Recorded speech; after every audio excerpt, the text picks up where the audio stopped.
She was the obvious choice.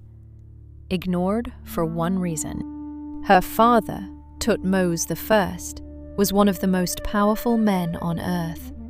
He took Hatshepsut to war councils, introduced her to the court, showed her how a kingdom actually works. Not the ceremonial version, the real one.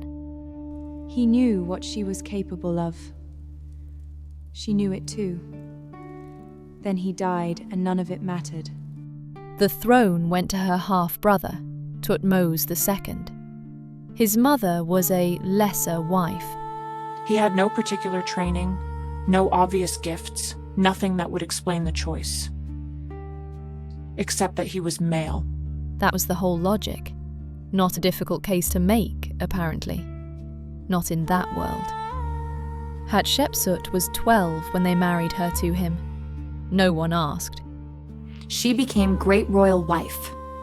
Highest title a woman could hold. Decorative position next to a throne that by any other measure should have been hers. And here's the part I keep coming back to. She didn't break. She didn't retreat. She just waited. Watched Thutmose II rule, if you can call it that, while she quietly kept everything her father had taught her. All of it, filed away somewhere Thutmose II couldn't reach. He was already sick when he took the throne. He got sicker. And when he finally died, Hatshepsut did something nobody had quite managed before. Not like this. Not with this particular combination of nerve and patience. She put on the beard, not to pretend, to make a point. The new heir was a toddler, 2 years old, son of a palace servant, technically next in line for the most powerful throne in the world. Hatshepsut, the dead king's widow, the most educated woman in Egypt, was given the role of regent. Keep the seat warm. Step aside when the boy grows up. She ran the country for 7 years. Real governance, trade, diplomacy, foreign relations, internal policy. And Thutmose III grew up right there beside her. She could have removed him. She had the position, the influence, the time. She had a daughter of her own, Nephera. She didn't touch him. Then, she declared herself Pharaoh. No violence, no visible power grab.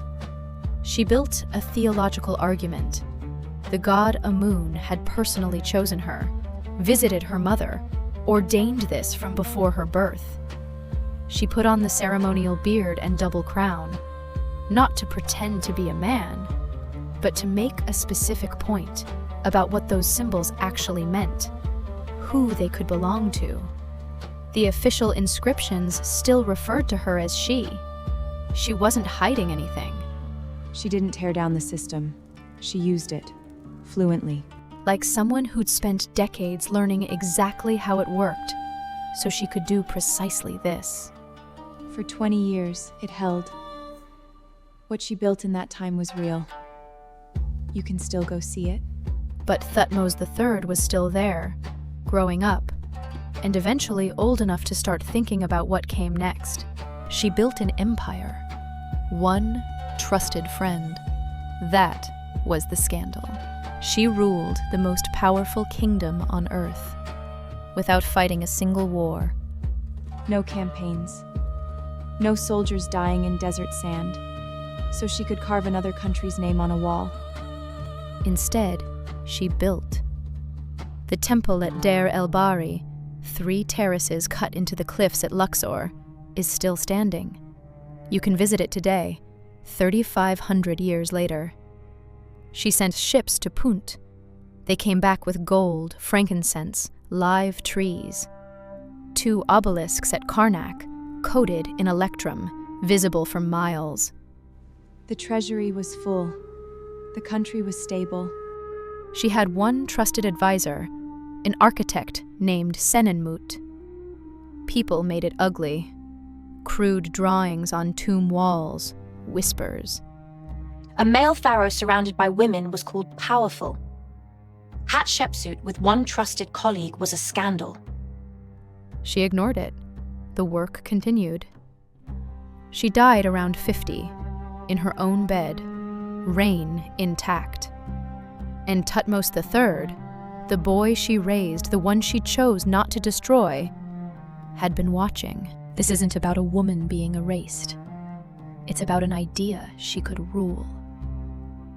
He waited 20 years after she died to start erasing her. That detail should bother you more than it does. Her people were still alive, still loyal.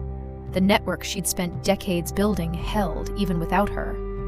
He knew better than to move while they were watching. When they were gone, he sent people with chisels. Her face cut from temple walls, her name removed from king lists. But not everywhere. Where she appeared as a wife, he left it. As a mother, he left it. He wasn't erasing her. He was erasing the idea. That a woman could rule. That it had worked. That someone might look back and think, it happened once, it could happen again. He had sons. He needed male inheritance to feel like nature, not a choice. Her 20 years were proof it was just a choice. So he went after the proof. For 3,000 years, it almost worked. He made one mistake. It wasn't enough that she was dead. The idea that she had existed had to go too.